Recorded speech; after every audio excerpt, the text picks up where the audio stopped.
C'est les bénédictions générationnelles. Je connais l'apôtre. Je sais que c'est un enseignant. Et il a déjà décortiqué beaucoup de choses. Je veux lire 3e Jean. Verset 2. Et je souhaite que vous soyez avec moi. Pour garder quelque chose de substantiel. 3 Jean au verset 2. 3 Jean verset 2. Bien-aimé, je souhaite que tu prospères à tout égard et sois en bonne santé, comme prospère l'état de ton âme. Continue. Vas-y. J'ai été fort réjoui lorsque des frères sont arrivés et ont rendu témoignage de la vérité. La vérité qui est en toi. De la manière dont tu marches dans la vérité.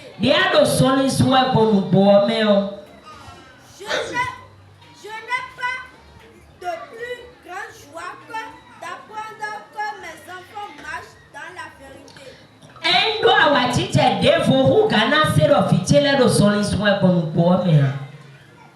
Bien-aimé, tu agis fidèlement dans ce que tu fais pour les frères.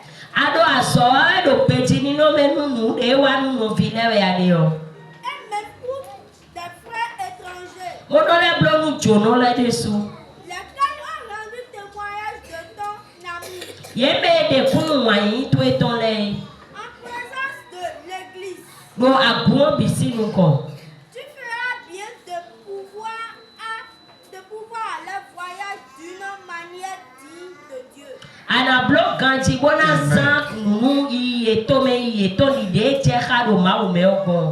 Amen. Amen. C'est à Gaius que l'apôtre Jean a écrit cette lettre.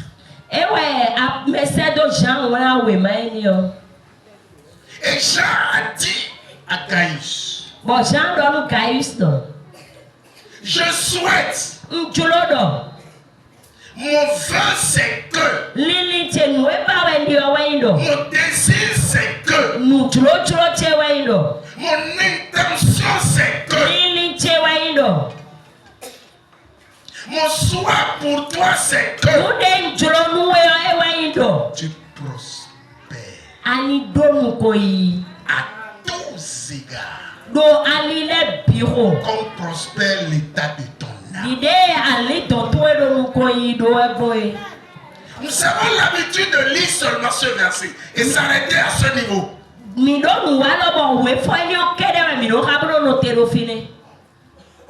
À Gaius, Jean lui a demandé, Jean lui a souhaité qu'il prospère à tous égards. Dans tous les domaines de sa vie. Je souhaite que tu prospères. Mais il a dit quelque chose de très important. Jean a souhaité la prospérité à Gaius en comparaison de la prospérité de son âme.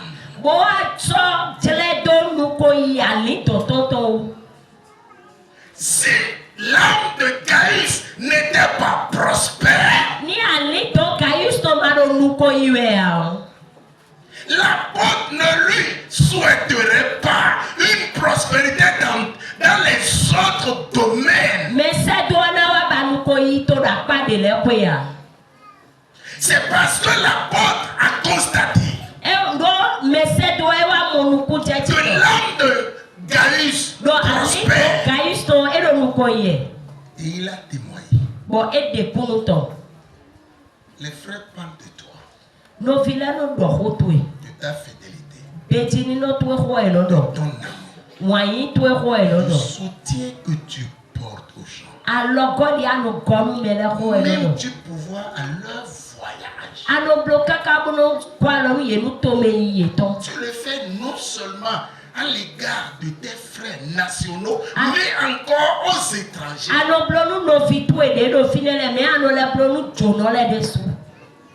J'en dis, cette pratique n'est pas habituelle. Parce que toi, tu es arrivé à ce niveau. Et tu as de l'amour pour les frères. Et tu es fidèle à ton Dieu. Et tu pourvois aux besoins. Je prie pour toi que tu prospères. Alléluia. Amen. Alléluia. Amen. Bien-aimés, vous savez, aujourd'hui, l'évangile est un peu falsifié.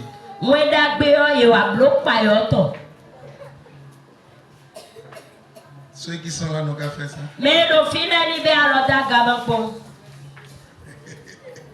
Alléluia. Amen. L'évangile est falsifié. Et pourquoi je le dis? Vous savez, je suis dans l'évangile, dans la prédication, ça fait un peu moins de 40 ans.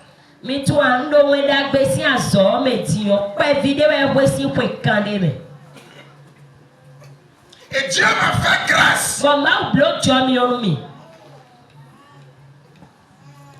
Ce que il m'a confié la direction d'une dénomination.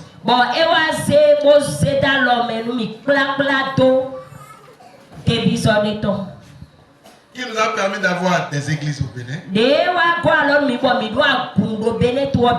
avons des églises en Côte d'Ivoire et au Gabon. Donc nous voulons vous parler de ce que nous avons vécu. Nous voulons vous parler du réel de la foi. Nous ne sommes pas là pour vous plaire. Mais nous voulons vous amener à aller aussi loin que possible dans la foi chrétienne. Parce que Jésus lui-même a dit, il y a beaucoup d'appelés élus.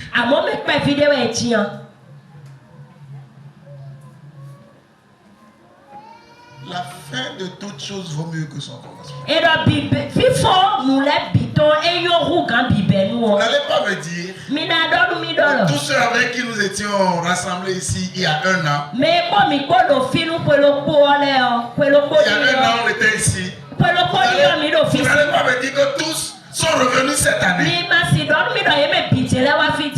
a certains qui ne sont plus dans le traîneau de Christ. Qu'est-ce qui s'est passé?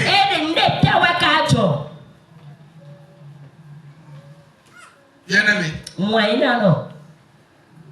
l'évangile est falsifié aujourd'hui. Et ce que les gens désirent le plus, c'est la facilité. Écoutez-moi. Rien n'est gratuit sur la terre.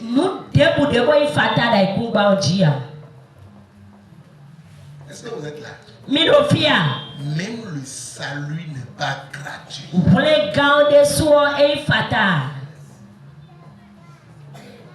Tu dois donner la foi.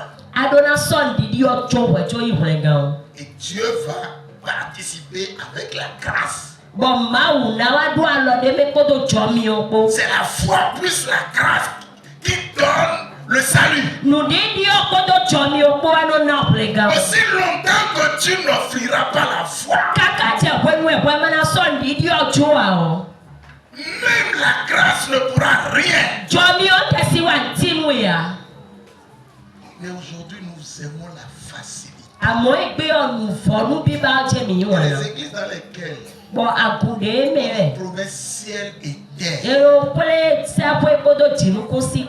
C'est là où nous aimons beaucoup le plus. Nous croyons que Dieu est là. Mais Dieu n'a pas changé. Je suis trop compliqué. Je suis compliqué, non? Est-ce que vous me suivez là maintenant? La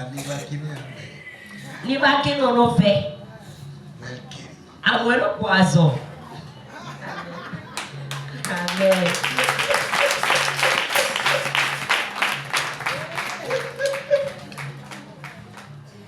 Je vais partager 3 choses avec vous. Pour la bénédiction chrétienne. Divine. Écoutez. J'ai toujours dit à mes enfants. À la fois, les pasteurs. Je parle de pasteur. Vous voyez, vous êtes pasteur, on vous a présenté tout à l'heure. Il est votre père.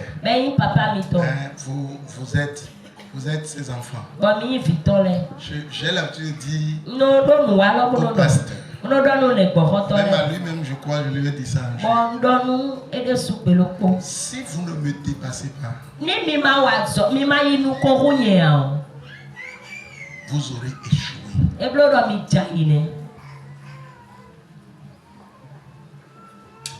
L'enfant doit dépasser son père. Je vous dis la vérité.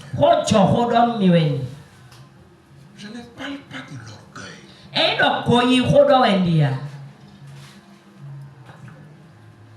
Élisée a reçu la double portion de l'onction qui est son père sur son père Élie.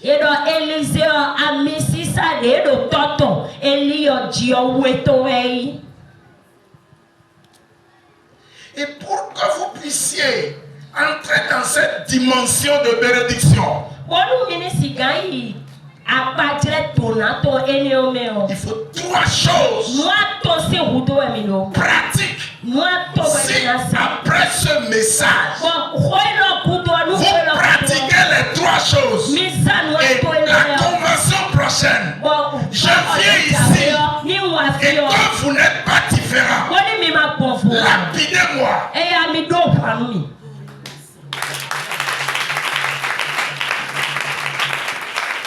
Mais si, après les 3 points que j'aurai partagés avec vous, le Seigneur vous élève, souvenez-vous de moi.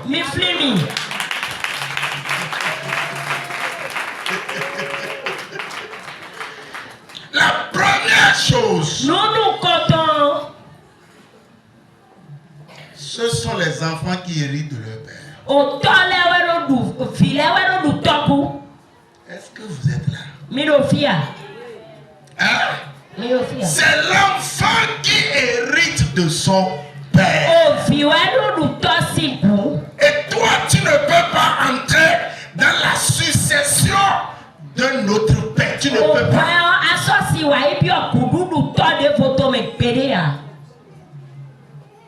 Et notre père s'appelle Dieu, Yahweh. Ou bien, et lorsque nous sommes venus à lui, il nous a disposé son héritage. Éphésiens chapitre 1. Je veux conduire doucement pour que vous puissiez être avec moi. C'est l'enfant qui hérite de son père. Éphésiens chapitre 1. Versets 17 et 18. Afin que le Dieu de notre Seigneur Jésus-Christ, Père de la gloire, donne un esprit de sagesse et de révélation dans sa connaissance et qu'il illumine les yeux de votre cœur pour que vous sachiez quelle est l'espérance qui s'attache à son appel, quelle est la richesse de la gloire de son héritage qu'il réserve aux saints. Amen. Amen. Ceux qui sont là n'ont qu'à balancer la main comme ça. J'ai dit que c'est le fils qui hérite de son père. La bénédiction dont nous avons besoin en Christ, c'est la bénédiction de notre Père. Suivez-moi très bien. La bénédiction dont nous avons besoin en Christ, c'est la bénédiction de notre Père céleste. Parce que nos pères biologiques, ils n'ont pas de bénédiction. Ils n'ont que la malédiction. Je suis dans la Bible.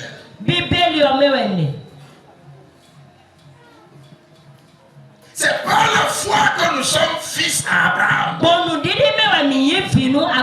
Écoutez-moi. Celui ou celle parmi vous, c'est Abraham qui l'a conçu. Levez la main.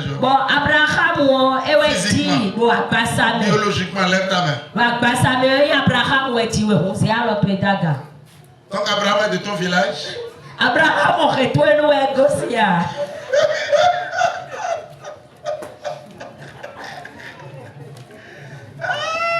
Mais dans la foi, qui sont ceux qui sont les enfants d'Abraham, où êtes-vous? Alléluia. Amen. Alléluia. Amen. Là, c'est dans la foi. Donc l'héritage dont il est question, c'est l'héritage de notre Père. Mais qu'est-ce que la parole de Dieu dit? Il dit les richesses de son héritage qu'il a réservé à qui?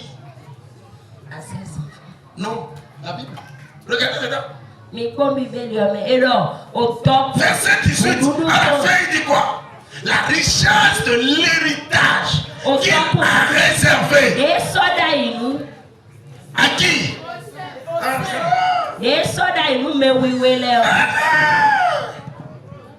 Les saints, c'est qui? C'est nous.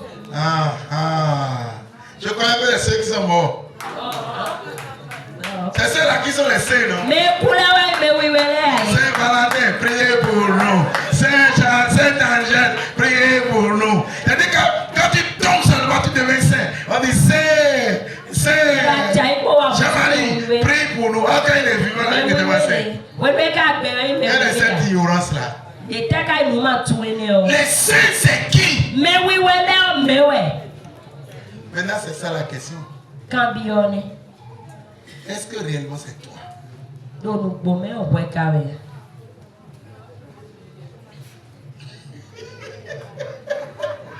Est-ce que vous êtes là?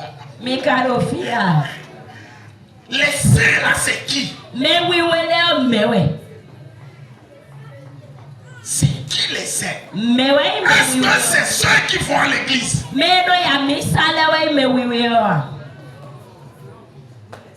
Hein? Ah bon? Est-ce qu'il suffit d'aller à l'église pour être saint? Ah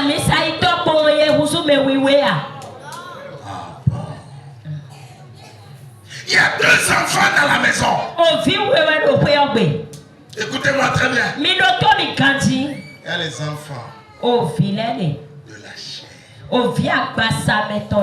et les enfants de l'esprit. Et les saints, c'est les enfants de l'esprit. Ce n'est pas les enfants de la chair. Ce Ce n'est pas les enfants de la chair. Parce que les enfants de la chair, ils ne connaissent pas les choses de Dieu. Ils vont à l'église. Mais ils ne connaissent pas les choses de Dieu. Ils sont incapables de discerner les choses de Dieu.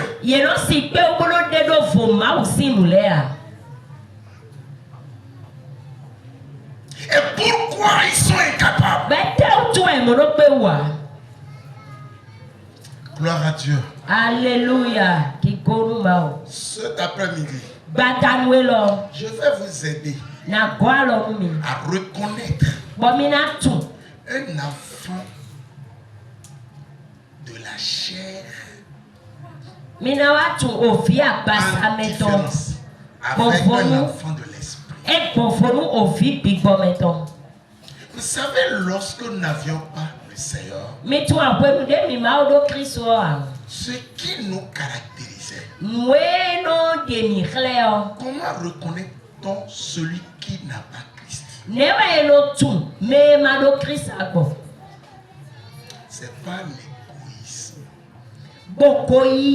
Non, pas l'égoïsme. Pas notre ego. Écoutez-moi très bien. Sans le Seigneur,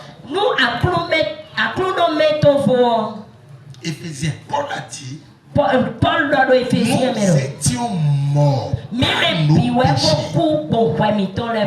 Nous étions morts par nos péchés et par notre vaine manière de vivre. Éphésiens chapitre 2 verset 1er. Vous étiez morts par vos offenses et par vos péchés dans lesquels vous marchiez autrefois, selon le train de ce monde, selon le prince de la puissance de l'air, de l'esprit qui agit maintenant dans les fils de la rébellion.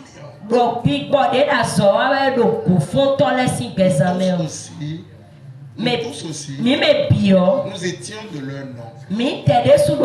Et nous vivions autrefois selon les convoitises de notre chair, accomplissant les volontés de la chair et de nos pensées.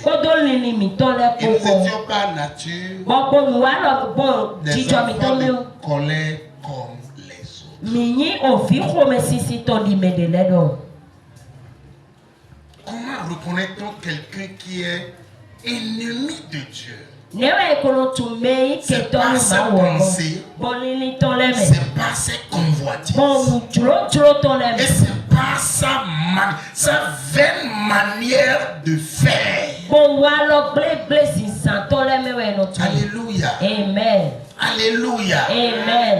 Lorsque dans la foi chrétienne, même si tu prêches, même si tu évangélises, même si tu rends ministère, même si tu chasses les démons, et que tu n'arrives pas à te débarrasser de ton ego,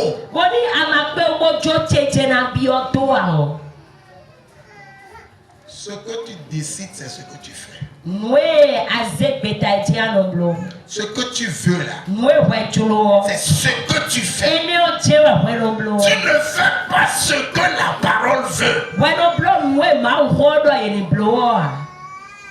Tu n'es pas un enfant selon l'Esprit de Dieu. Et pourquoi on peut vivre comme ça? C'est à cause, c'est lorsque nous dépendons, nous continuons de dépendre de nos sens.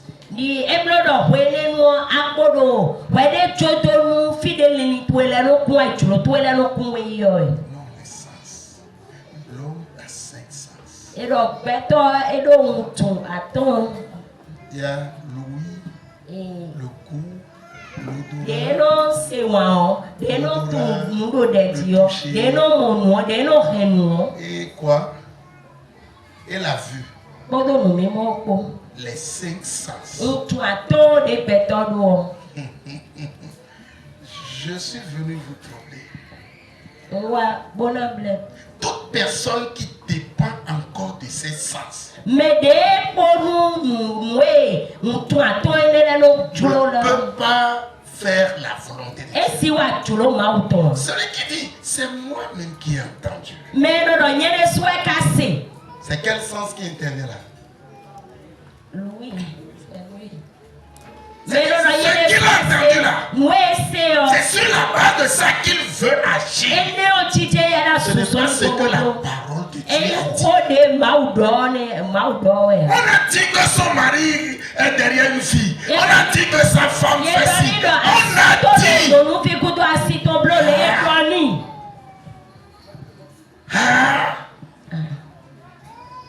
Un enfant de Dieu.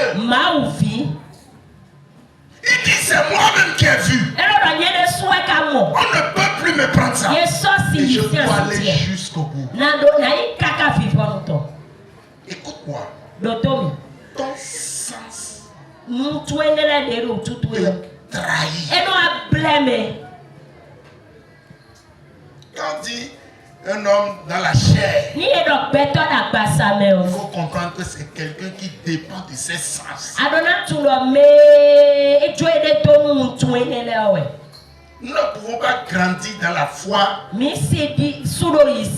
dépendant de nos sens. C'est de ça que Paul parlait. Dans Romains au chapitre 6, on dit que nous allons crucifier notre vieille nature.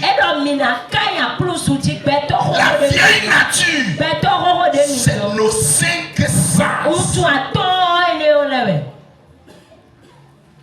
Est-ce que nous sommes là? Tant que tes sens fonctionnent toujours en toi, en tant qu'enfant de Dieu, tu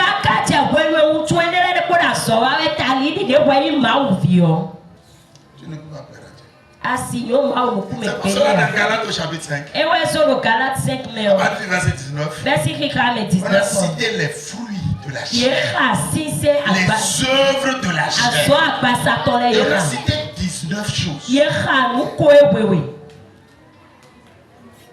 Et tout cela dépend de nos sens. Et quand je vais vous parler de celui qui est conduit par l'esprit, maintenant vous allez comprendre. Par l'esprit, vous allez comprendre. Quand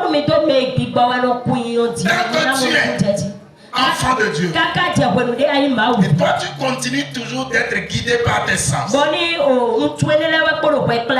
es toujours dans les rivalités. Tu es toujours dans la division. Toi, tu trouves toujours à dire. Toi, tu n'es jamais satisfait des choses. Toi, tu es toujours avec ceux qui... Mais écoutez, l'apôtre Paul dit aux Corinthiens. Mais c'est de Paul dans nous, Corinthiens. Dites que vous êtes de Christ. Mais non, non, Christ, et parmi vous, il y a la division.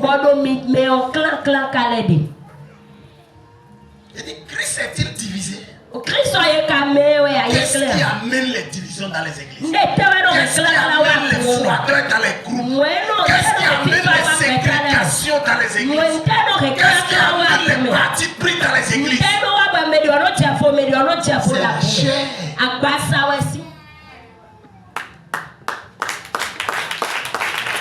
Le dit je suis de Paul, le dit je suis de Céphas, le dit je suis d'Apollos.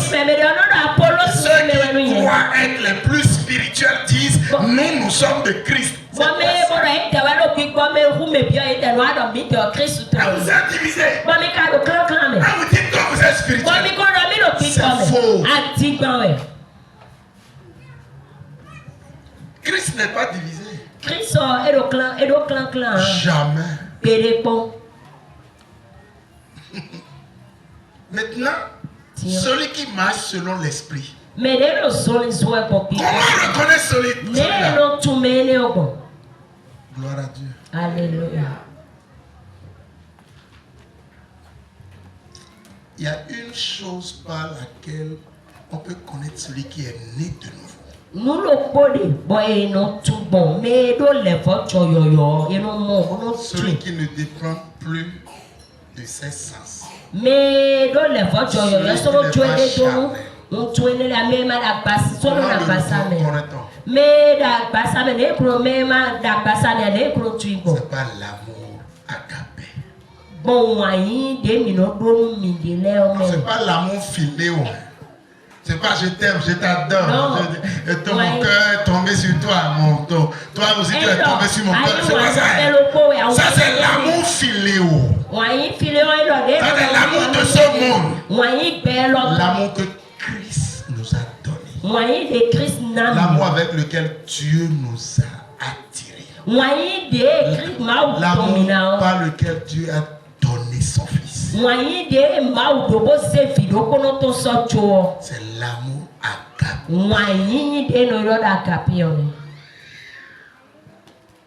Et ça, c'est la marque de ceux qui sont dans le Seigneur. Quand tu nais de nouveau et que les choses anciennes sont passées, ce qui est nouveau dont il est question, c'est l'amour. L'apôtre Jean a dit, frère, comment vous pouvez dire que vous aimez vos frères que vous voyez? Que vous aimez Dieu que vous ne voyez pas. Et que vous haïssez vos frères. Quand vous voyez quelqu'un qui a de la haine, il n'a pas l'esprit de Dieu. C'est la haine qui amène le mensonge. C'est la haine qui amène les commérages. C'est la haine qui amène la division. C'est la haine qui amène les mépris.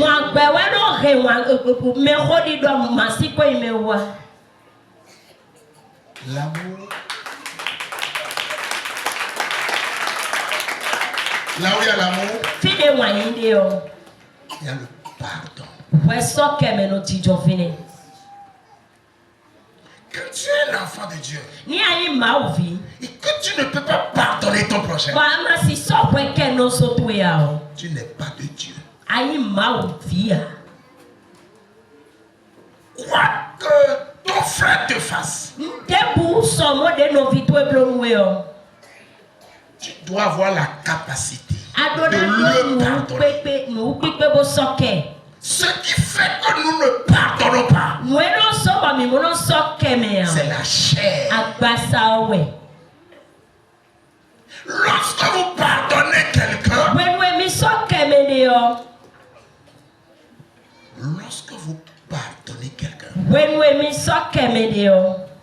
vous ne rendez pas de service à celui à qui vous avez pardonné. Mais c'est à vous-même que vous êtes en train de tout ça. Parce que Jésus a dit dans Matthieu 6, verset 14. C'est ça qui a été d'ailleurs un vrai problème dans la société juive. Donc les gens l'ont dit. Moïse a dit que dans tel cas, il faut lapider. Mais toi Jésus, qu'est-ce que tu en dis? Gloire à Dieu. Alléluia. Qu'est-ce que Jésus a dit? Moi-même, je suis d'accord. Cette femme-là, elle mérite la mort. Mais celui parmi vous qui n'aura pas péché aujourd'hui, prenne la première fois la pierre et tout le monde. La Bible dit se condamnant. C'est-à-dire chacun commence par se condamner. Il se détalait. Et Jésus écrivait par terre. Il se détalait. Et Jésus a levé la tête. Il n'y a que la femme soeur. Jésus a dit, madame, où sont ceux qui t'accusaient? Ne t'ont-ils pas lapidé? Non. Jésus dit, moi-même, je ne te condamne pas non plus. Va et ne pêche plus. Alléluia. Amen.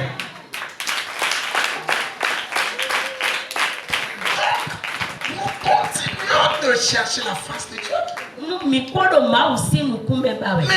qui attendons de Dieu, que Dieu soit favorable à nous, pourquoi ne pas pardonner nos péchés? Vous savez, je prêchais un jour à Bunia en RDC. À près de 150 pasteurs. Nous les corrotons près de 150. Et je leur disais, celui qui n'a pas l'amour n'est pas de Dieu. Et ça, c'est pas moi qui l'ai dit. Si vous avez le temps, allez dans 1er Jean. Chapitre 3, chapitre 4. Vous allez voir tout ce que je suis en train de vous dire. Jean a dit. Tu dis que tu aimes Dieu. Et tu n'aimes pas ton frère que tu vois. Il dit tu es menteur. Et la vérité n'est pas en toi. Il dit Dieu est amour. Celui qui a Dieu doit aimer. Si tu n'aimes pas ton prochain, tu n'aimes pas Dieu. Et puis j'ai encore approfondi. Je profite pour vous le dire. Vous savez ce qui me donne la fierté en Christ? Jésus n'est pas n'importe quel maître. Vous savez qu'en dehors de Jésus, il y a beaucoup d'autres maîtres, non? Mais la particularité de Jésus, il est le seul qui se révèle. C'est ça la difficulté des enfants de Dieu aujourd'hui. Les gens n'arrivent pas à connaître Christ. Parce que Christ se révèle à qui il veut. Et tant que tu n'auras pas rempli les conditions, tu peux aller à l'église 100 ans. Jésus ne va jamais se révéler à toi. Écoutez-moi, bien-aimé. Jésus là. Si tu dis je le connais là, et seulement tu viens t'asseoir quand tu dis je connais, tu ne le connais pas. Celui qui dit je connais Jésus, c'est celui à qui il se révèle. Mais Jésus ne se révèle pas à n'importe qui. Vous savez ceux à qui Jésus se révèle? Dans Jean chapitre 14. Jean chapitre 14. Le verset 21. La parole de Dieu dit. C'est Jésus qui parle. Celui qui a mes commandements et qui les garde, c'est celui qui m'aime. Jésus dit. Celui qui a mes commandements et qui les garde, ça veut dire qu'il les pratique. Ça veut dire qu'il les respecte. Ça veut dire ceux qui ont mis mes commandements à l'œuvre dans leur vie. Il dit c'est ceux-là qui m'aiment. C'est pas ceux qui disent j'aime Jésus. Non. Jésus dit ceux qui m'aiment là, c'est ceux qui ont mes commandements et qui les gardent. Vous savez, il a dit mes commandements. Est-ce que vous êtes là? Si vous êtes là, faites comme ça. Jésus n'a pas dit mon commandement. Il dit mes commandements. Je vais vous citer les deux principaux commandements. Écoutez-moi très bien. Dans Jean chapitre 13. Verset 34 à 35. Jésus, lorsqu'il a fini sa mission et il est prêt de partir, il a dit à ses disciples, je vais vous donner un commandement nouveau. Tout le monde a écarqué les yeux. Nous voulons recevoir encore un autre secret. Jésus dit, je veux vous donner un commandement nouveau. Je suis au verset 34. Un commandement nouveau. Et tout le monde a écarqué les yeux.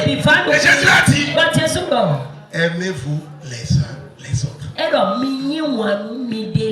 au verset 35, il dit, à ceci, tous connaîtront que vous êtes réellement mes disciples. Alléluia. Amen. Alléluia. Amen. Qui sont les disciples de Jésus? C'est ceux qui aiment leur prochain. Jésus dit, si vous vous aimez, si vous pouvez vous pardonner, la personne peut, je vais dire quoi maintenant? Il a tué ton père. Si tu ne le pardonnes pas, tu n'as pas Jésus. Le pardon est inconditionnel. Pour un enfant de Dieu, le pardon est non négociable. Écoutez, on vous a dit, votre papa qui est venu prêcher, vous savez qu'il est mauvais. C'est pas mon problème. C'est mon dévancier. Je l'aime.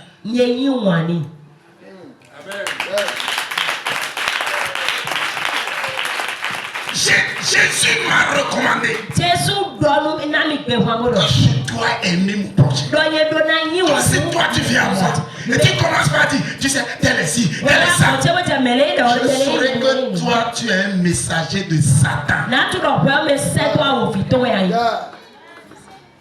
Parce que l'amour c'est non négociable. La personne peut. Je vais dire quoi? Bon, tu es une femme. Tu as une copine. Et puis, son mari l'a répété. Il n'a plus nulle part.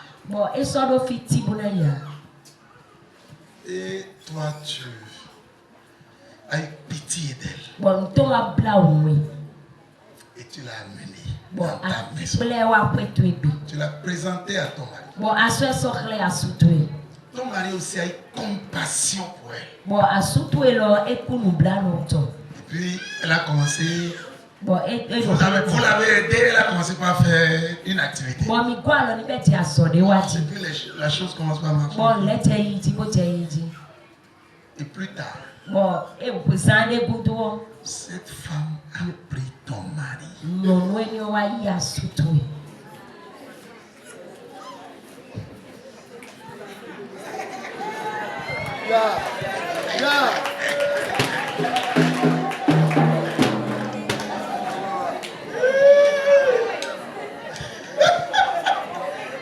Et toi, tu es chrétien.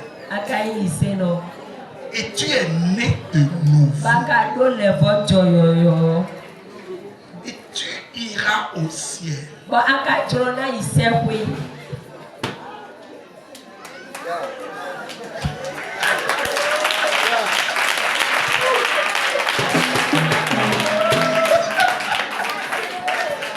Vous comprenez la question, non? Tu fais quoi? Tu la pardonnes? Tu la renvoies?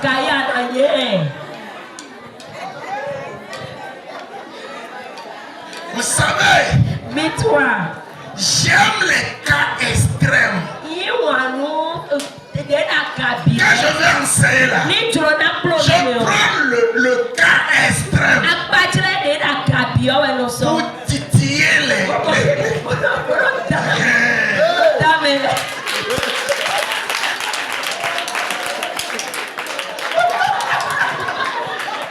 Ou bien, cet homme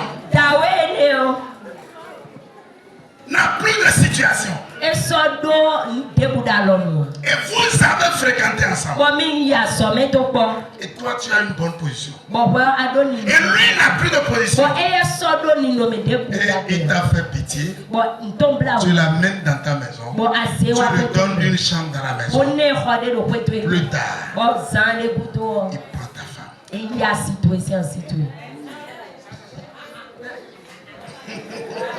Et toi, tu es un enfant de Dieu.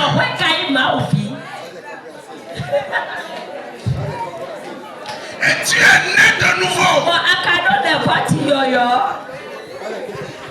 Vous voyez, cette équation est difficile à résoudre. Pourquoi? Parce que nous n'avons pas encore situé la personne est-elle née de nouveau. Parce qu'on a dit que celui qui vit selon la chair n'est pas de ses sens. C'est ça. Quand il dit l'anomlo mon péto. Bon, je t'en ai.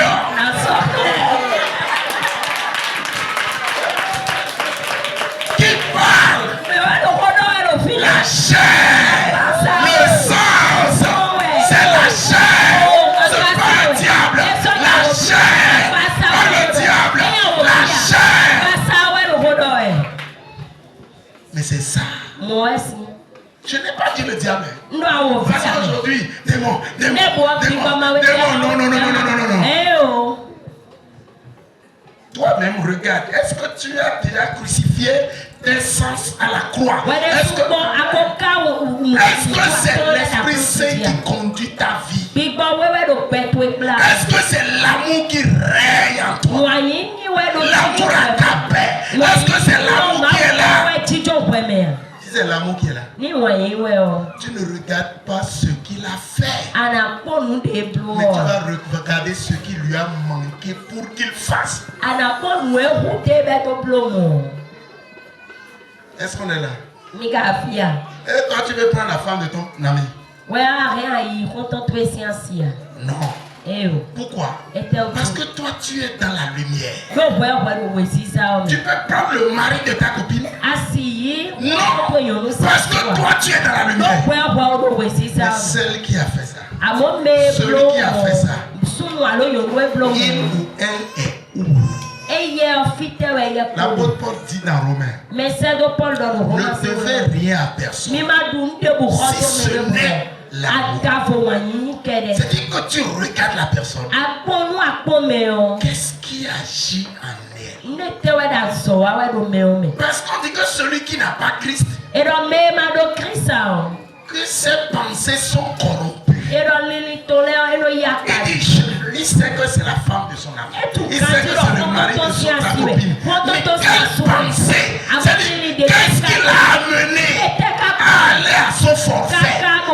La corruption est au niveau de ses pensées. De la même manière, celui qui est né de nouveau, c'est au niveau de sa pensée qu'on le sait.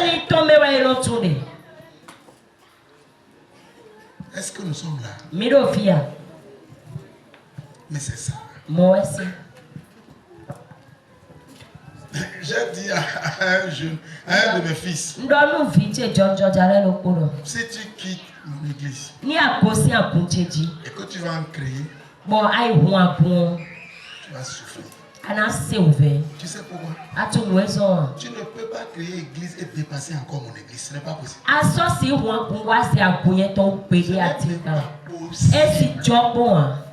Tu réussiras à la seule condition que je te bénirai. Si je te bénis, mais quand tu vas contre moi, tu vas souffrir.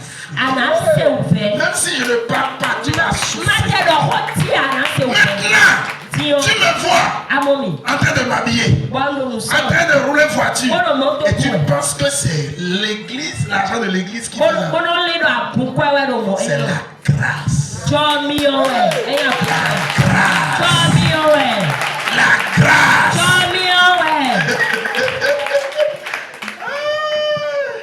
Alléluia.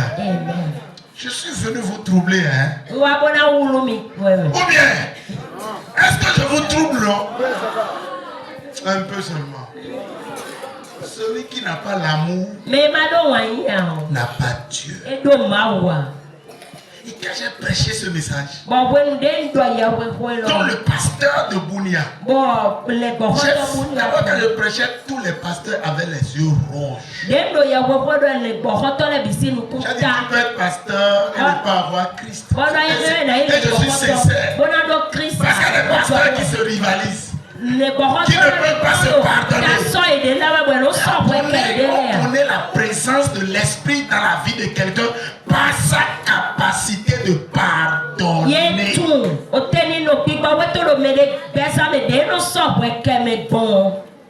On a fini le pasteur, un pasteur est venu. C'est un grand pasteur. Il a pris le micro. Il dit ce que Life Timothée vient de dire. Je vous dis, c'est aujourd'hui, j'ai donné ma vie à Jésus. Mais quand Life prêchait là, j'étais bien-aimé. Nous vous parlons de ce que nous connaissons. Toi, tu dis que tu es l'enfant de Dieu. Et tu veux entrer dans l'héritage du Père. C'est réservé aux saints. C'est clair? Ce n'est pas réservé à ceux qui dépendent de leur sens. C'est pour cela qu'on est dans l'église, les crient tous les jours. Parce que le vrai combat, écoutez-moi, le vrai combat dont nous avons besoin, c'est à nous-mêmes. Je vous dis la vérité. Quand on prie pour dire le feu tue les sorciers, le feu tue. Les sorciers ne meurent pas. C'est ce que Jésus attend de toi. C'est la manifestation de l'amour envers ceux-là pour qu'ils viennent à Christ. On t'a donné le feu pour consumer les œuvres des méchants. Nous n'avons pas lutté contre la chair et le sang, mais c'est contre les dominations, les principautés, les esprits méchants, les forteresses. Oh, vous savez, les forteresses sont où?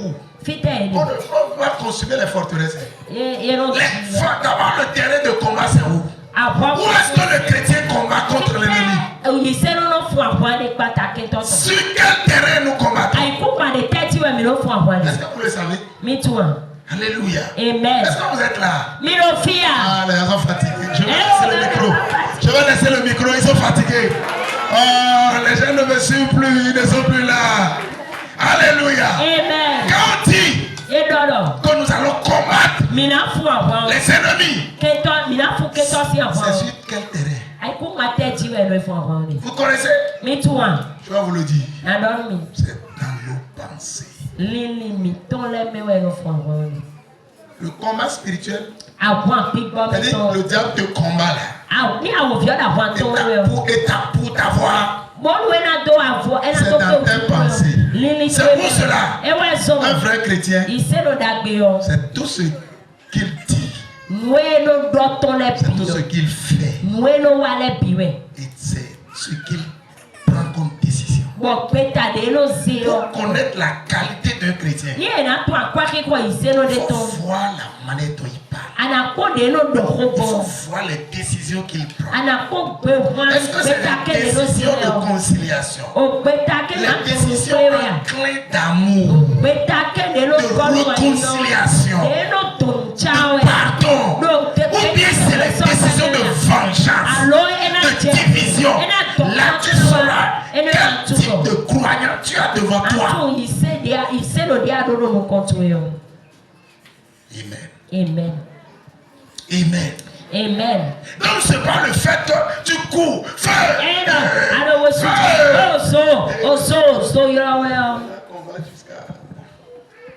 Ils prennent même machette. Mais là, non, faut avoir un ici à clan par dessous. Il nous a établi dans le royaume de son fils bien-aimé. En qui nous avons la rédemption et le pardon de nos péchés. Ça veut dire que dans la nouvelle alliance, nous n'avons plus besoin d'aller sacrifier les animaux. Parce que Christ s'est identifié à nous. Dans nos faiblesses. Il a pris notre place. Dans nos faiblesses. Dans nos péchés. Dans nos malédictions. Dans nos pauvretés. Et il est allé mourir. Et il nous a apporté la rédemption. Maintenant, de quel sacrifice avons-nous besoin aujourd'hui? Ça dit que lorsque Christ a été sacrifié, aujourd'hui nous n'avons plus besoin de sacrifice. Ton sacrifice est à la vie. Jusqu'à l'heure où je vous parle, il n'y a pas de vie sans sacrifice. Écoutez-moi très bien. Il n'y a pas de vie sans sacrifice. Quand tu veux la vie, c'est le sacrifice. Christ a souffert à la croix. Christ est mort. Mais ça ne veut pas dire que nous n'allons pas offrir. Nous devons sacrifier. Lorsque tu as reçu Christ et que tu es sous le bénéfice de ce sacrifice, c'est ton sacrifice, mais ce sont tes sacrifices qui vont t'élever, qui vont te renforcer, qui vont te donner plus de vie. Et tu auras la vie en abondance. Mais aujourd'hui, on ne donne plus, on ne va plus sacrifier les animaux. Mais qu'est-ce que nous sacrifions? Est-ce que vous voulez savoir? Est-ce que vous voulez savoir? Avant, c'était les animaux. Mais aujourd'hui, écoutez-moi, je vous exhorte donc, frères. Je vous exhorte donc, frères, des traîneaux de Christ, par les compassions de Dieu, à offrir vos corps comme un sacrifice vivant, saint, agréable à Dieu, ce qui sera de votre part un culte raisonnable. Ce n'est plus les agneaux, ce n'est plus les animaux, mais c'est quoi? Nos corps. Nos corps. Et je n'ai pas le temps d'expliquer ça. Écoutez-moi très bien. Dieu ne doit rien à personne. Dieu a déjà tout accompli. Il a déjà tout accompli en Jésus-Christ. Et c'est nous-mêmes qui nous retardons. J'ai dit, et je veux répéter encore, rien n'est gratuit sur cette terre. Ton degré de sacrifice détermine ton degré d'élévation. Toi qui ne viens pas à l'église, j'ai donné un témoignage sur une de nos églises de Cotonou. Le dimanche passé, David a crié au bureau. Elle a oublié même qu'elle a crié quoi. Elle a dit, vous savez quoi je lui ai dit? Suis-moi très bien. Ce que tu désires en Christ, tu l'auras à condition de la taille de ton sacrifice. On sort en fin d'année. Il fut 13 ans ou 14 ans ou même 15 ans. Disons près de 20 ans. Elle a dit là il faut comment. Et à la traversée. Bon, titi ouais yo. Le 31 au 1er janvier. Le 31 ouais 1er yo. Je me suis dit, Seigneur, ce qui marche avec toi, c'est l'alliance. Est-ce que vous savez ça? Ah, mais il faut que je vous le dise. La Bible a dit dans Ecclésiaste chapitre 9, verset 11, que la course, c'est pas pour les agiles. C'est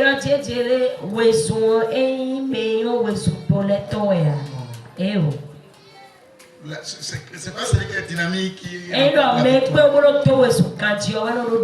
la fin, le verset dit, tout dépend des temps et des circonstances. De la foi, cherchez la sagesse. Il y a plus de religion aujourd'hui que de croyants. Il y a des gens qui croient que le Dieu, c'est la force. C'est la sagesse. C'est la sagesse. Je vous dis la vérité. Il y a des choses que tant que tu n'auras pas sacrifié, tu n'auras jamais le niveau, tu n'auras jamais. Suivez-moi très bien. Donc je disais au Seigneur, Seigneur, tu es un Dieu riche. Comment se fait-il que moi, serviteur de Dieu, il m'arrive des fois où je manque d'argent jusqu'à 25 francs. Et le 31 à la traversée, j'ai pris 50 000. J'entre dans une nouvelle dimension de ton alliance. Je décrète à partir de ce jour, ne plus jamais manquer de 50 000 ans. Je fais serment et j'ai laissé. Cette année-là, je n'ai jamais manqué de 50 000 dans ma poche. Et j'ai commencé par annoncer à l'église. Et je leur ai dit, on peut rester ensemble et crier. Seigneur, bénis-nous. Seigneur, élève-nous. Ton niveau de sacrifice détermine la grandeur de ton ouverture. Toi, tu penses que moi je vais semer, toi tu vas m'enseigner? Jamais. Et à l'action de grâce annuelle, je disais à mon épouse, je vais créer un scandale. Parce que là où je suis là, j'ai besoin de voir la main de Dieu autrement. Et le jour arrivé, c'est moi qui passe premièrement. Et vous savez ce que j'ai fait? J'ai donné 1 million à Dieu. Oh,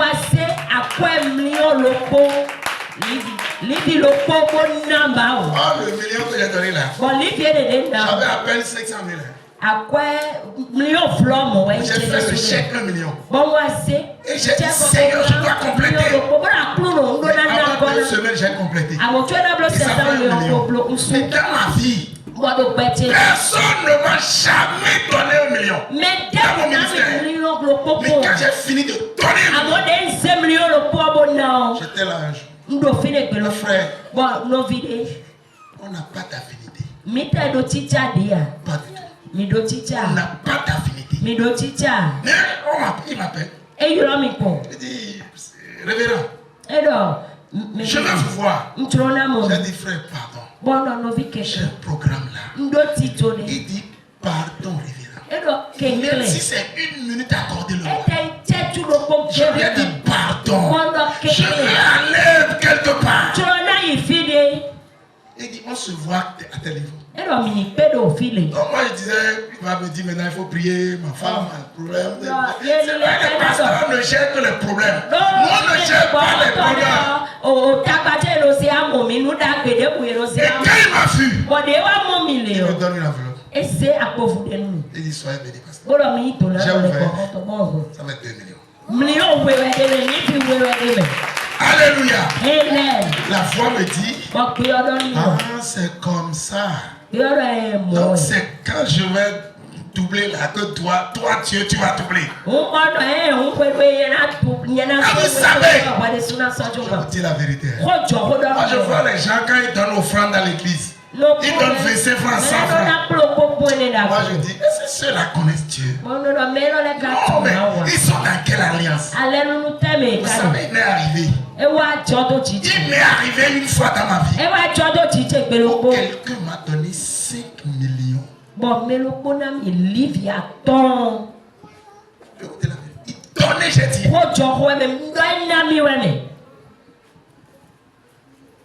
Après que j'ai semé 1 million comme ça. Donc, depuis ce temps, je ne donne plus n'importe quoi à mon Dieu. Ce n'est pas parce que je n'ai pas de besoin. Ceux qui me connaissent me connaissent. Je n'ai même pas de maison. Tu viens chez moi, les gens disent, avec ce grand nom-là, vous êtes comme ça.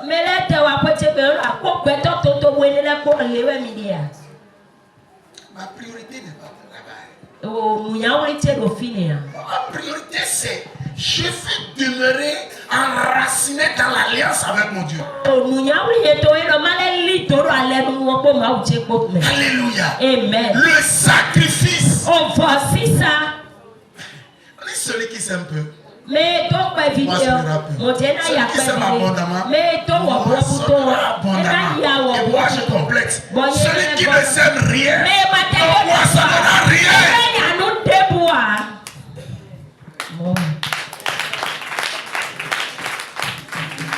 Le dernier conseil que je vais vous donner.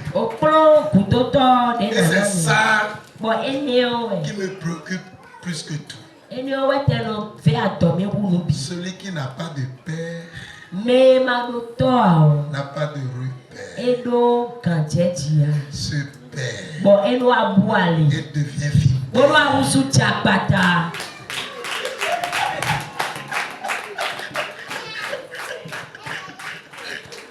Vous savez, bien-aimé, oh, vous êtes fatigué.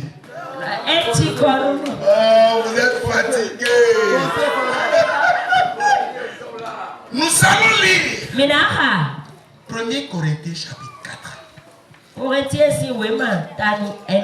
Verset 15. Et c'est là où je vais finir maintenant. Écoutez-moi très bien. 1 Corinthiens chapitre 4. Le verset 15. Car quand vous auriez 10 000 mètres en Christ, vous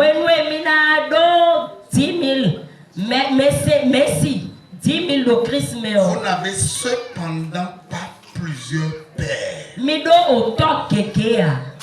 Puisque c'est moi qui vous ai engendré en Jésus-Christ par l'évangile.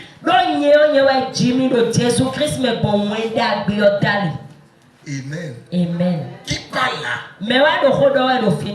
C'est Paul. C'est lui lors de son premier voyage missionnaire. Avait implanté l'église. D'autres personnes passaient. Prêcher sur l'église. Mais c'est Paul qui a l'orientation doctrinale et l'édification de l'église. C'est pour cela qu'il pouvait envoyer Timothée pour aller enseigner l'église. Mais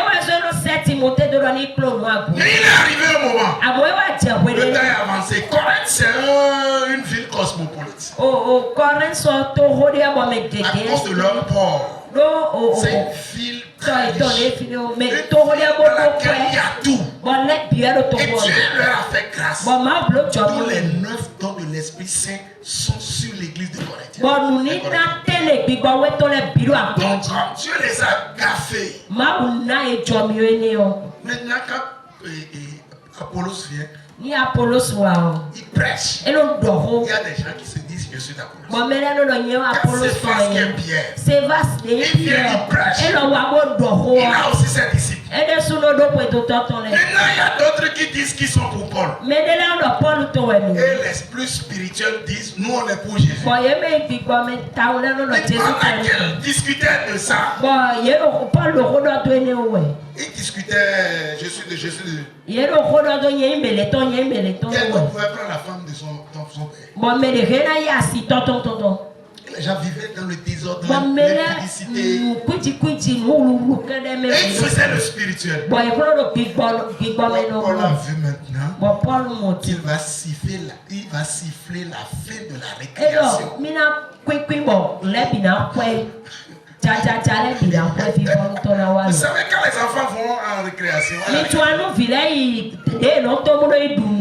on ne connaît personne dans personne. Les enfants de terminale peuvent s'amuser avec les enfants de 6e. La récréation, c'est le désordre.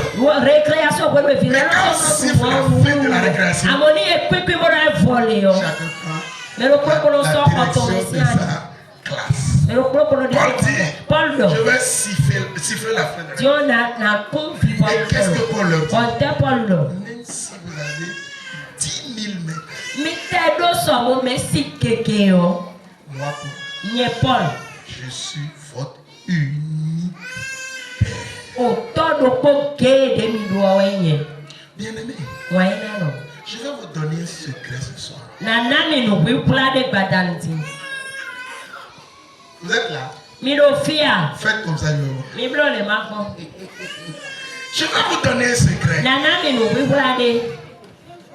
Depuis l'Ancien Testament jusqu'au Nouveau, il y a des bénédictions que même ton niveau de consécration, le plus élevé, ne peut jamais t'avoir. Ton niveau de consécration, il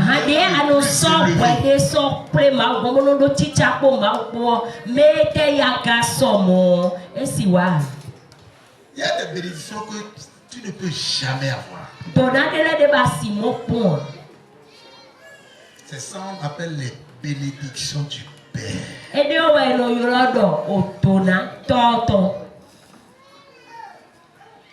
Et les bénédictions du Père dans la foi chrétienne dépassent toute autre bénédiction.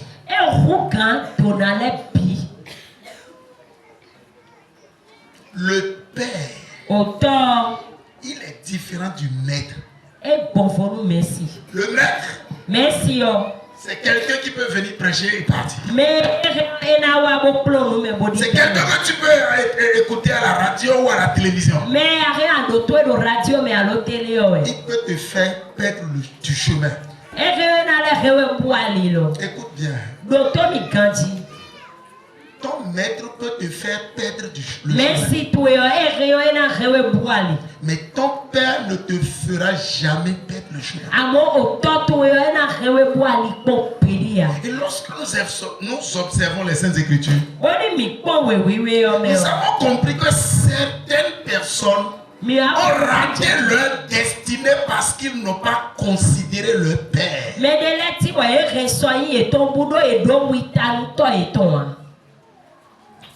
Même Dieu, qui est Dieu, a réclamé l'honneur qui lui est dû en tant que Père. Dans Malachie 1, verset 6, Dieu a dit à son peuple, un fils honore son père, et le serviteur son maître. Il dit, si je suis père, où est l'honneur qui m'est dû? Le temps est avancé. Envers ton père, tu lui dois certaines choses. Depuis Exode chapitre 20 jusqu'à Éphésiens chapitre 6, dans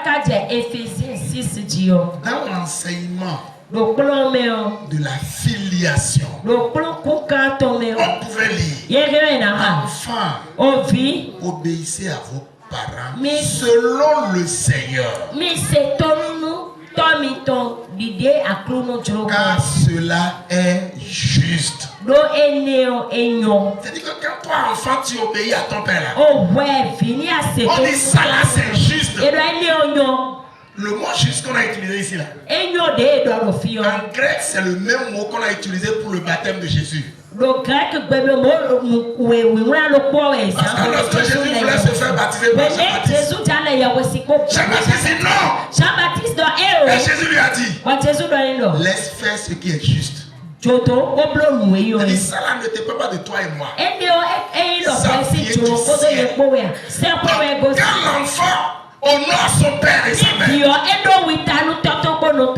il est en train de respecter le ciel. Il dit, honore ton père et ta mère.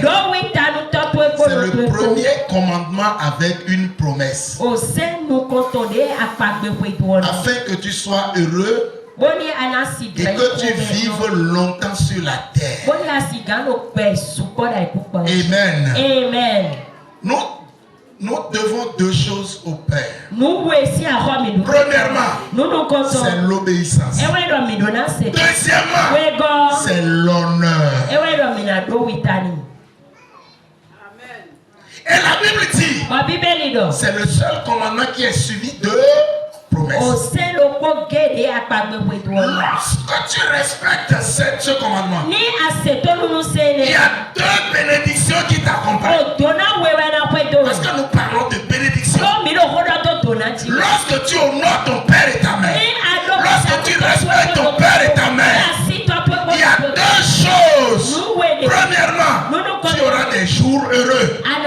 Tu ne connaîtras pas incident, maladie, épidémie. Non. On dit celui qui honore son père et sa mère, celui qui respecte son père et sa mère. Dieu dit, il connaîtra des jours heureux. Tes enfants iront en paix. Tes enfants réussiront. C'est-à-dire que tout ce qui t'apportera de la paix, c'est ce que Dieu t'enverra. Parce que tu honores ton père. Parce que tu respectes ton père. Parce que tu obéis à ton père. Tu auras des jours heureux. Deuxièmement, tu auras la longévité. Celui qui honore son père, celui qui respecte son père, celui qui obéit à son père, il vit longtemps. Dans l'Ancien Testament, juste dans le Nouveau, vous allez voir, le temps est avancé. Si vous prenez Ruben, Ruben a couché avec Bila, la concubine de son père. Dans Genèse chapitre 35 au verset 21. Il a couché avec. Et lorsque le moment est arrivé où le père doit bénir les enfants. Dans Genèse chapitre 49. C'est Ruben qui est l'aîné, le fils garçon, le garçon de Jacob. Parce que Jacob a 13 enfants. 12 garçons. Non, 12 garçons. Et une fille. Dina c'est la fille. Mais Jacob a 12 garçons. Léa seule a 6 garçons. Alléluia. Amen. Et Ruben c'est l'enfant de Léa. Maintenant Jacob, lorsqu'il a vu qu'il s'en va vers ses il appelait ses enfants. Il a commencé par les bénis. Il a commencé par Ruben. Il dit Ruben, toi qui es la force de ma vigueur. Ruben, comme on le dit enfant. Vous avez compris?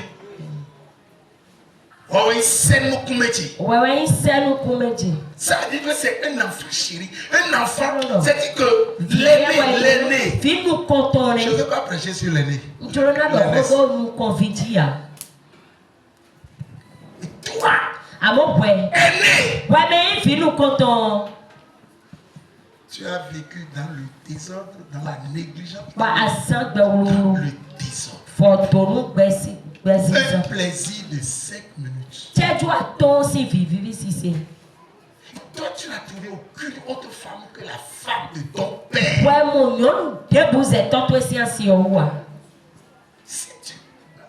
ne respectes pas ton père, là tu es fini. Tu as signé ta misère toi-même. Je vous ai dit ici tout à l'heure. Si je ne bénis pas un enfant et qu'il part, il n'a pas ma bénédiction et il ne réussira jamais. Je n'ai même pas besoin de le dire. C'est biblique. Pourquoi Jésus dit mes disciples, mes disciples. Pourquoi que c'est un bon hasard?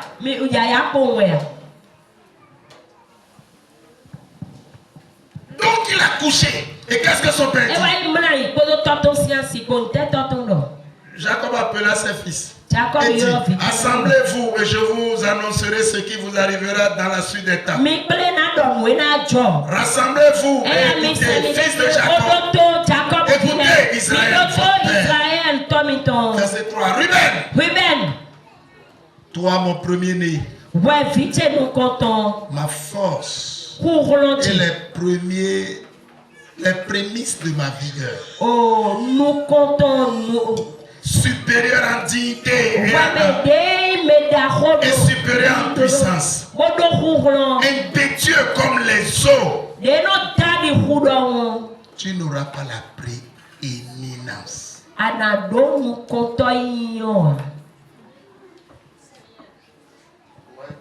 Mimo. Tu n'auras pas. Adamo. Et c'est fini. C'est fini. C'est dit que nous n'avons pas le temps. Il y a 2 enfants de Jacob qui étaient hautement bénis. Judas. Joseph. On a pris Manassé et Ephraïm. Joseph pour faire entrer dans les tribus d'Israël.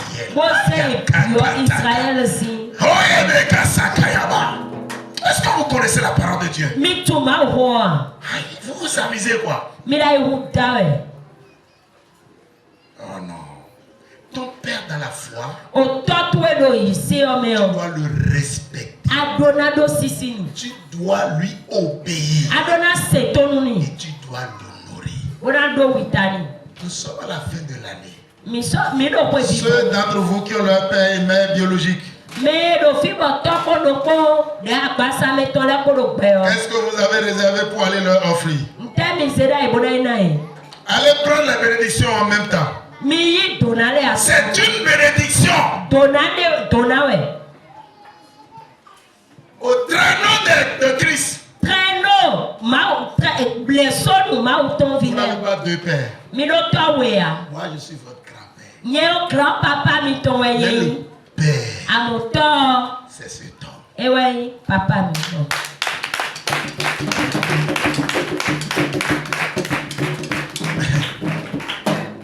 Dieu l'a établi comme ça.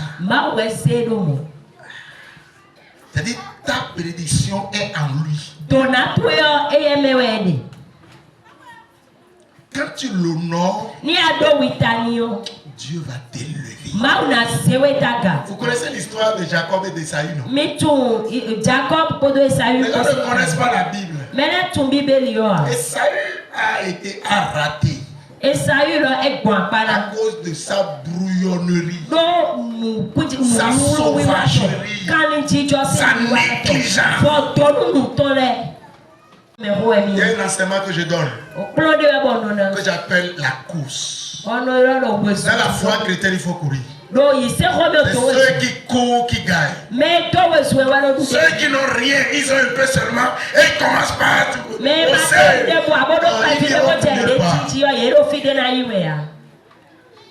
y a des secrets à la foi.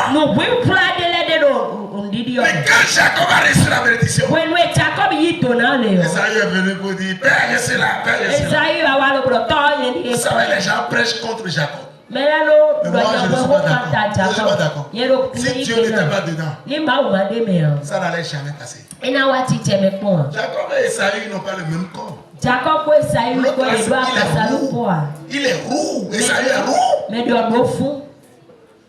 Et Et quand Jacob se présentait, il a pris le manteau de son frère. Isaac pouvait sentir. Mais il a dit oui, c'est l'odeur de mon fils. Mon fils Esaü. Viens, je vais te bénir. Et Esaü et Isaac a donné 9 grandes bénédictions et 16 bénédictions mineures à Jacob. 9 bénédictions majeures et 16 bénédictions mineures. Esaü est venu. Papa, tu es là. Bénis-moi. Bénis, c'est qui? C'est ton fils. Oh, Jacob a déjà pris. Parce que lui, il est négligent. Il ne prend rien au sérieux. Donc, tu ne peux pas être devant ton père tout le temps pour dire je vais faire quoi? Qu'est-ce que tu veux que je fasse? Papa, tu veux m'envoyer où? Écoutez-moi. Ne pensez pas que c'est être bête. Vous ne savez pas. Lorsque vous recevez la bénédiction paternelle, ça vous élève et ça vous amène loin. Jusqu'à l'heure où je vous parle. Les vieux pasteurs du Bénin, ils sont en train de mourir, il ne reste que quelques 3 ou 4. Dans le mois de janvier, tous les vieux doivent m'imposer les mains. Jusqu'à l'heure où je vous parle. Au janvier aussi, son mère, il papa de Mauso, oui, ouais, mais les bien assis à l'autre table. Il est le bloc tech, et bon, allez voir bloc. Il y a un papa qui est là. Papa le colo. En janvier, le janvier. Bon, le 31, j'étais au volant, je venais du nord. Il dit Timothée. Parce que les papas ne respectent pas nos titres là, c'est pas le problème. Quand les papas veulent t'appeler, ils t'appellent par ton prénom. C'est son droit, il t'appelle. Il dit Timothée. Le mois veut partir.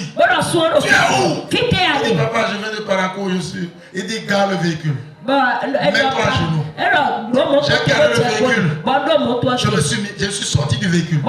J'ai ouvert la portière. Je me suis mis à genoux. Et j'ai mis le micro comme ça. Il a commencé par me dire. Je dis Amen, papa. Amen, papa. Amen, papa. Amen, papa. Les gens ne connaissent pas mon secret. Moi, je suis ce que je suis parce que je connais les secrets. Dans ce pays, j'ai galéré. Aujourd'hui, je suis entre 2 avions. Ils connaissent, non? Je suis entre 2 avions aujourd'hui. Je voyage beaucoup aujourd'hui. Je ne connais jamais le prix du billet d'avion. Mais c'est ça la grâce. Mais je vous parle de mon secret comme ça. La fois passée, j'ai été voir mon père. Je lui ai donné ma team. Je n'ai jamais raté ma team auprès de mon père. Papa, c'est ta team. Et il a baissé la tête comme ça. Et il travaillait. Et il me bénissait. J'étais là, je dis Amen. Vous croyez que c'est rien? Vous croyez que c'est rien? Je vous dis la vérité. On ne peut pas parler de la bénédiction sans parler de la bénédiction du Père. Ton père biologique. Ta mère biologique. Il faut les bénir.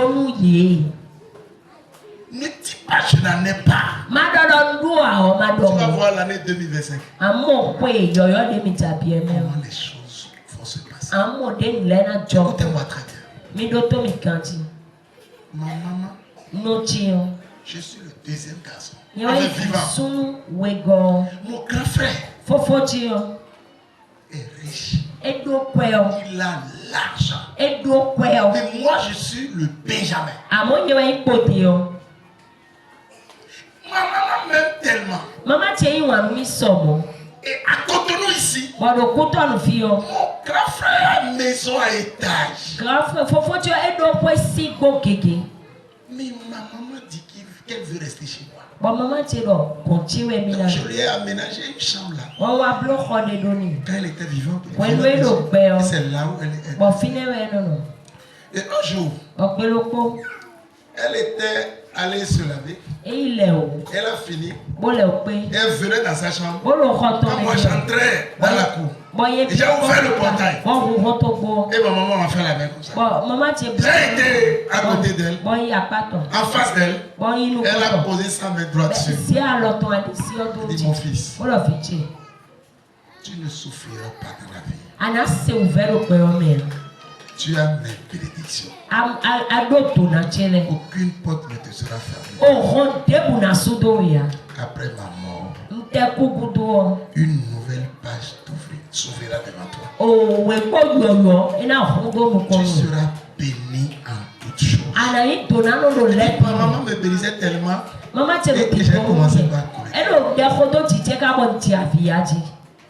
Et elle a fait dire, tu as compris? Toutes les portes qui étaient fermées. Elle me disait toutes les portes qui étaient fermées. Elle dit Amen. Elle est partie. Quand j'étais rentré dans ma chambre, je ne pouvais pas me lever. Elle m'a chargé tes mains, Seigneur. Et puis celle-là, le 30 juillet 1980, non 2015. 30 juillet 2015. Devant moi, elle a rendu là. On est 2 garçons. On était 2 garçons. Et 3 filles. Nous les 5 enfants. Devant nous comme ça, elle a rendu là. Et quand elle a rendu là, les 4 ont commencé par pleurer. Sauf moi. Et on a amené le corps à la morgue. Le corps était à la morgue. Une semaine après, l'opération enfant de Noël avait été suspendue au Bénin. Une semaine après, l'équipe est venue des États-Unis. On dit, on va installer une nouvelle équipe. Moi, j'ai dit, je vais postuler. Mais ça me dit, non, il faut parler. Moi, j'aime les enfants. J'ai été postulé. Et j'ai été sélectionné le coordonnateur national. Le corps de ma maman était à la morgue. Et vous savez, c'est ça là, le projet là qui me fait voyager dans le monde entier aujourd'hui. Ce que j'ai eu, la connaissance que j'ai eu, tout ce que j'ai eu à travers ce projet, c'est trop. Le 13 août 2015. Le 13 août 2015. Une semaine après ça là. Et quoi, c'est ça le bon bouton nous est né. C'est-à-dire quand il a été nommé, il a été sélectionné, une semaine après. Tous les soirs, mon épouse et moi, maman et moi, on s'asseyait, on faisait les programmes de l'enterrement. Mais un dimanche, on était tous fatigués. On a l'habitude d'aller se coucher à 1h du matin pour les programmes. Mais ce dimanche-là, déjà à 21h, elle avait sommeil, et moi-même j'avais sommeil. Et on était allés se coucher. Le lendemain, pendant mon épouse travaille, elle est partie dans son boulot. Et nous avions reçu aussi un Coréen qui était là en train de faire des trucs là au palais des congrès. Donc moi au palais des congrès. Donc, le lundi matin. Moi je m'étais réveillé pour aller au séminaire. Sous la douche. Les 2 portables crépitaient. Moi-même j'avais. J'ai dit, ce matin-là, mes 2 portables sonnaient seulement. J'avais peur. J'ai dit, c'est quoi? Donc quand j'ai fini de me laver, j'étais rentré. J'ai vu un de nos grands frères du village. C'est un très connu, je ne vais pas dire son nom, sinon vous le connaissez. C'est un politicien de grand. J'ai vu son nom. Il dit, mon petit frère, toutes mes félicitations. J'ai dit, Fofo a vieilli au point de faire confusion entre condoléances et félicitations. Parce que ma maman est décédée et lui me dit félicitations. J'ai dit, Fofo là, Fofo est vieux. Quand je m'appelle pour se moquer de lui, et j'ai fait dans la liste des absents, des appels à l'absence, un jeune là, il s'appelle Augustin. Lui là, il est sérieux quoi. Et lui aussi il a appelé. J'ai dit, je vais appeler Augustin. Je lance. Et ça sonne à peine une fois. Augustin dit, pasteur, mes félicitations. Je dis, Augustin, arrête. Félicitations, pourquoi? Il dit, yo, pasteur, vous n'avez pas appris ce qui s'est passé? J'ai dit, qu'est-ce qui s'est passé, Augustin? Il dit, vous êtes nommé en conseil des ministres et la télé a cité votre nom hier.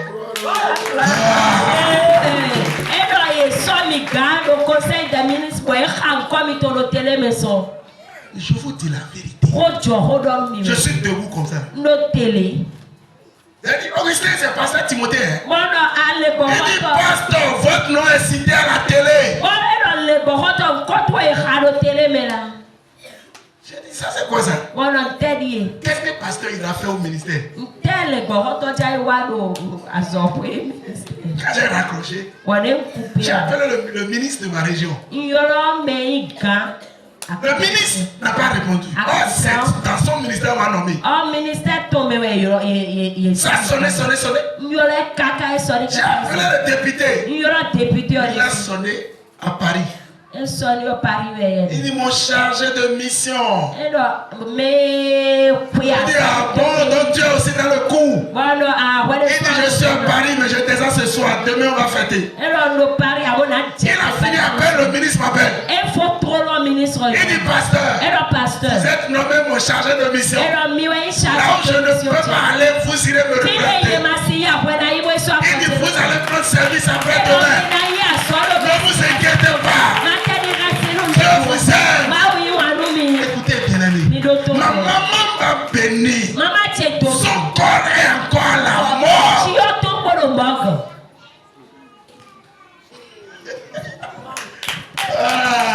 Le jour de l'enterrement, toute ma région était hébétée. Les gens disent, c'est un homme qui agit comme ça.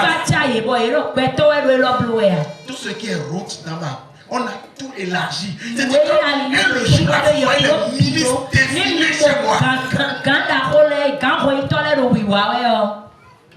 La bénédiction du Père.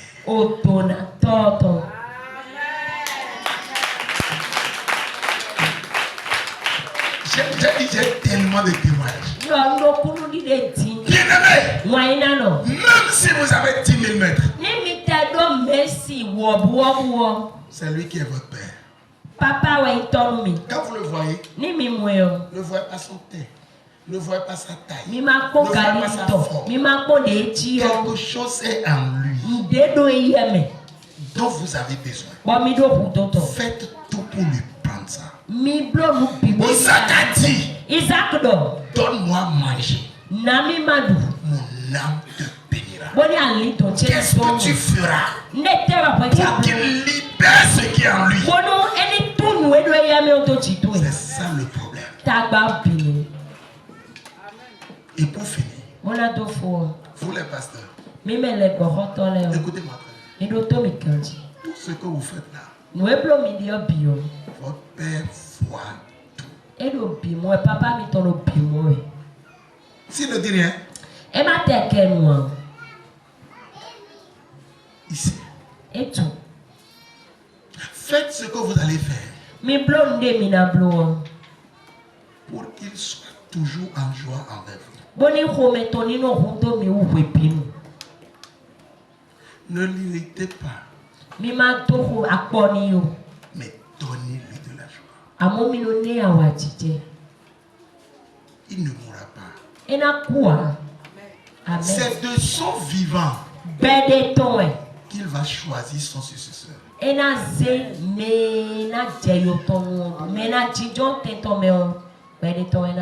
Et celui-là, il est en train de l'observer. Il ne dira rien à personne. Tous ceux qui haussent les épaules aujourd'hui, ceux qui me critiquent, ceux qui me les voient tous, mais il ne parlera pas. J'ai dit à mes enfants, tant pis pour vous. Moi je vais partir. Pas que je vais mourir. D'ici là, je vais laisser la direction de l'église. J'irai dans un autre ministère. Je vais seulement prêcher. Mais tout ce que vous faites là, je vois tout. Celui que je vais choisir, et que Dieu me convaincra que c'est lui, ce n'est pas le plus désobéissant. Ce n'est pas le rebelle. Ce n'est pas celui qui me fait couler des larmes, mais c'est celui qui me donne de la joie. C'est celui que lorsque j'ai de soucis, j'ai de lui seul. Quand je me rappelle de lui, je reprends encore mes forces. Travailler pour être celui-là.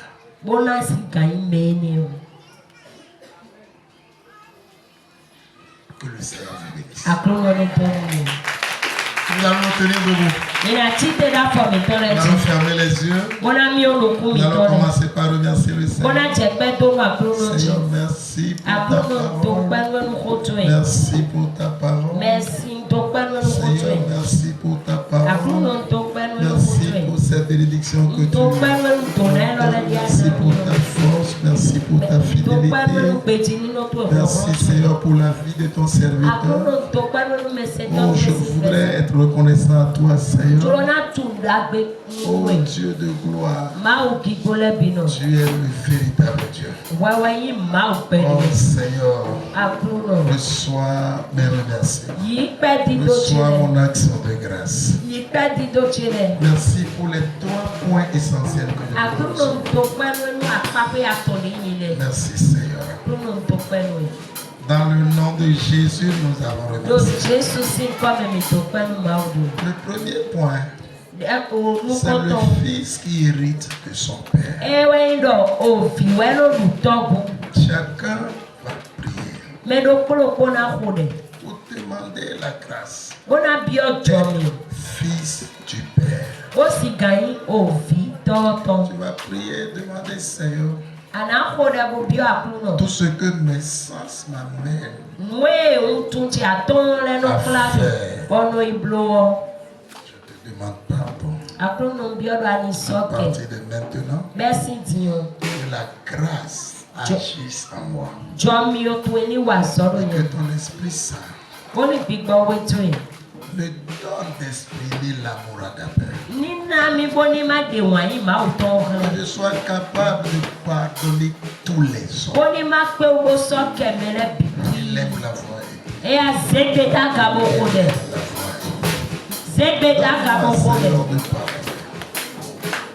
Donne-moi de pardonner.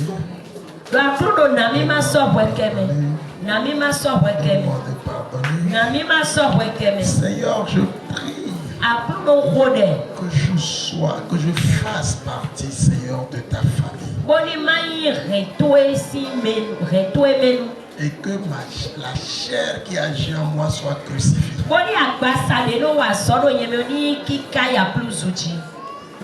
Prie. Prie.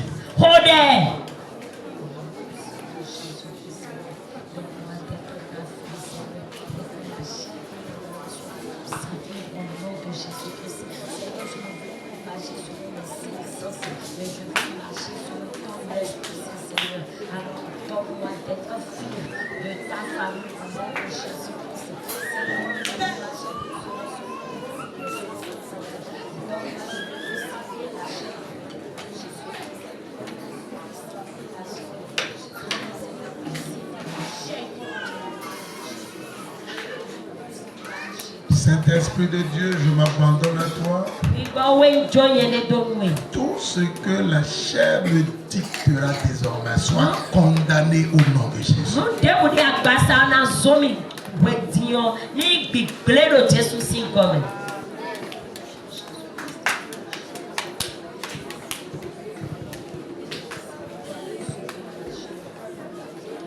Dans le nom de Jésus, nous avons prié. Aujourd'hui, nous ne pouvons plus sacrifier les animaux. Mais Paul a dit, je vous exhorte donc, frère,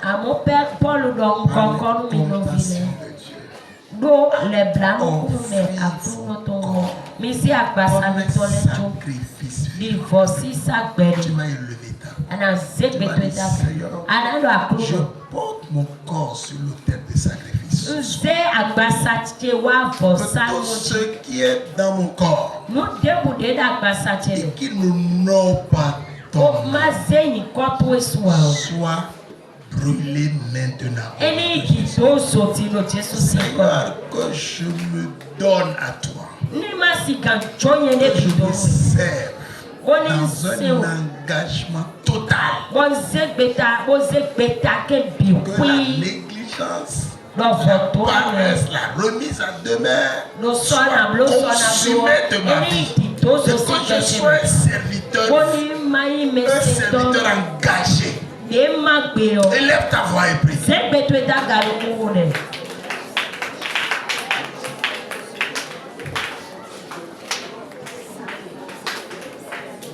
J'amène mon corps sur l'autel de sacrifice ce soir. Tout ce qui est en moi n'honore pas ton nom soit consumé. Soit consumé. Seigneur, tout ce qui est de ma chair soit crucifié au nom de Jésus.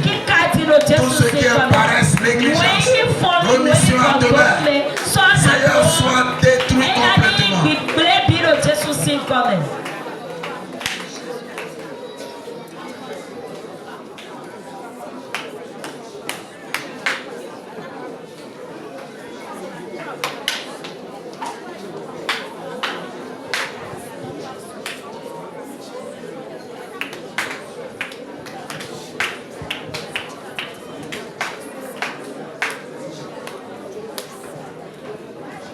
Dans le nom de Jésus, nous avons prié. Maintenant, nous avons dit que celui qui n'a pas de père n'a pas de repère. Toi, tu as un père. Vous savez, l'enfant prodigue, lorsqu'on parle de son histoire, on ne ressort que la repentance. Mais au fait cet enfant-là, c'est un foyou. Ou bien, il n'a pas la patience. Il y a des gens qui n'ont pas la patience dans la foi. Mais comment ton père est vivant, tu vas devant lui pour lui dire donne-moi l'héritage. C'est ça qui se passe aujourd'hui, non? Les gens ne savent pas prêcher et ils disent je vais créer mon église. Pourquoi on est pressé? Pourquoi on veut se marier? Pourquoi on est pressé? Ton père est vivant et tu es allé le voir pour dire donne-moi l'héritage qui me reviendra après toi. Ça c'est la première requête que nous allons sortir. L'esprit de précipitation. Vous savez, c'est ça qui a tué les serviteurs de Dieu. C'est ça qui a tué les enfants de Dieu aujourd'hui. On est pressé. L'autre chante bien dans ton groupe. Et toi, tu dis que tu veux aussi rivaliser. Pourquoi tu es pressé? Pourquoi? Nous allons prier. L'esprit d'agitation. Et on n'a pas la patience. Moi, je suis mon église, mais nous sommes restés là pendant 18 ans avant d'avoir le terrain aujourd'hui. Ça fait à peine 2 semaines on a payé un terrain. Ça fait la deuxième fois que je suis en train de payer le même terrain. La Cour suprême a vidé le dossier, ça fait à peine un mois. C'est maintenant mais 18 ans. Les gens me disent, vous êtes patient. Bien-aimé, pourquoi non, on est pressé? Vous savez, dans cette patience-là, nous avons ouvert plus de 40 églises. Et on a acheté des parcelles à Baou. Si on avait acheté la parcelle là, il y a 18 ans, toutes nos églises qui sont dans Atlantique et Littoral sont tous sur leur propre terrain. Même notre église qui a Saint-Héritage sur sa base. Dieu lui a son plan. Mais pourquoi les gens sont pressés? Tu vas dire que l'esprit d'agitation. Pressé. On veut tout faire. Que cet esprit soit détruit de moi. Donne-moi de me patienter. Élève ta voix et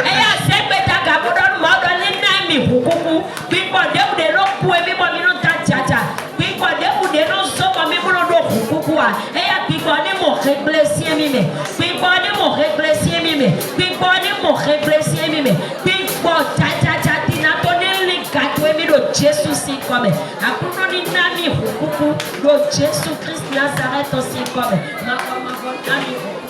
Big body, me went that cha-cha-cha. One of my family has been the I could say when I saw Tony Blessing, I saw Tony Blessing, I saw Tony Blessing. Dans le nom de Jésus, nous avons prié. Amen. Joseph a demandé à ce qu'on amène son père en Égypte. Joseph Biolo Yénisé, toi. Et lorsque Joseph et Jacob est arrivé, il a vécu encore 47 ans. Et Jacob Wato, elle a nos benus pour caler Wiato. Si Joseph n'était pas là, ni Joseph Makaro, Jacob allait mourir tôt. Jacob Naya la famille seule suffit pour l'écraser. Tu vas prier. Tu vas demander pardon. Tout le mal que tu as fait à ton père biologique, ta mère biologique, et à ton père dans la foi.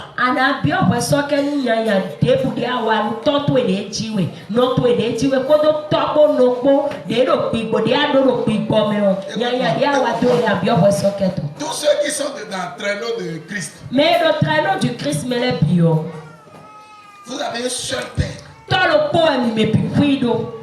Même tu es fidèle et tu es assommé.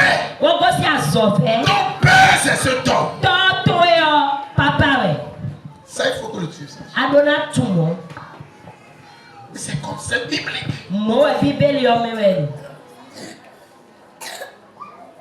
Tu vas prier. Demander pardon. Tu as manqué de nourrir ton père. Tu as manqué de soigner ton père. C'est-à-dire, on ne dit pas seulement dans la bouche, tu es mon père, tu es mon père. Il faut l'honorer.